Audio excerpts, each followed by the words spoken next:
Now, spies were one of the two approaches or solutions I mentioned on the slide before. The other approach is to use mocks. And for this, I'll come back to io.test.js. Here we have the problem that I don't want to execute the original write file function or method. Instead, we only want to find out if it was called, but it shouldn't do its job of writing to the file system. It should do that during production, but not when we run our tests. So this also sounds like the perfect use case and scenario for a spy, right? We can replace this with an empty function and just find out whether it was called. Indeed, that's the case, but it's a bit harder to replace because it's some module which we don't own. So here in data.test.js, we passed the log function to another function, so it was easy for us to replace in our test. That's not the case here for io.js. It doesn't receive write file as an argument which we could replace. Instead, it's calling it on a module which we don't own.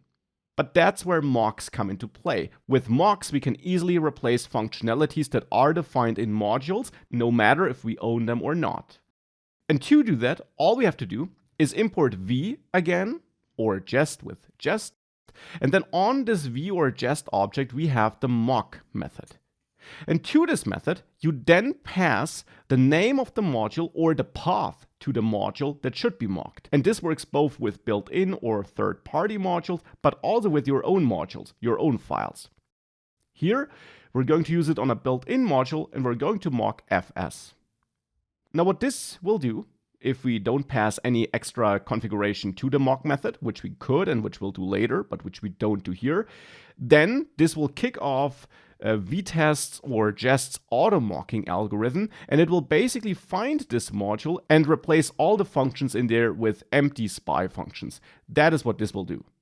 Now, if we call write data, it should no longer write this test text file because for our tests here, the file system module provided by Node is replaced by this mock version, which has only empty functions that don't do anything. Of course, this does not affect the production code. There, this mock won't be active. It's only during testing. So if we delete the test.txt file, so that we can find out if it's recreated, and we do mock here, and we don't change our test, we can leave it like this for the moment. If we save everything, and we now run npm test again, our test fails because the logic in there is no longer working, but in the data folder, we have no test.txt file. This was not created. And that proves that the mock works, because otherwise, since we of course still call write data, the write file method would have been called and it would have written the file to the file system.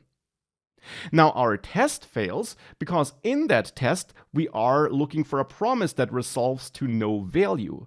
But since, as I mentioned, all the functions in the mocked module are replaced with empty modules, we no longer get back a promise that would resolve. Now, one way to fix this test here is to change our assertion.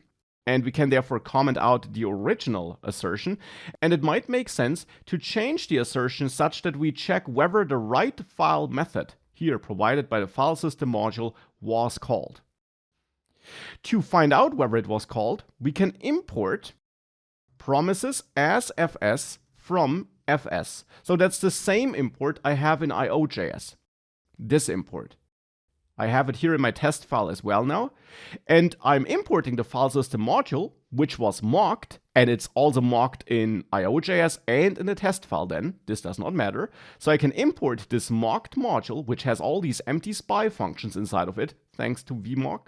And with this fs module imported here, we can add a new assertion where we check fs write file. So this built-in method, which was replaced with an empty spy function, and we check that this was called by checking to be called, for example, because that's our expectation. The write file method should be executed. That's the only thing we care about here. Of course, for this, we should still call write data and pass our test data and test file name to it, because that hasn't changed. But thereafter, after our own function ran, we expect this built-in method to have been executed, to have been called. So with all of that out of the way, if we save everything and we run our tests again, Now they all pass because now indeed write file was called, and thanks to our mocked module, we can use the automatically created spy function here to find out whether it was called. And we don't have the side effect of writing data to the file system.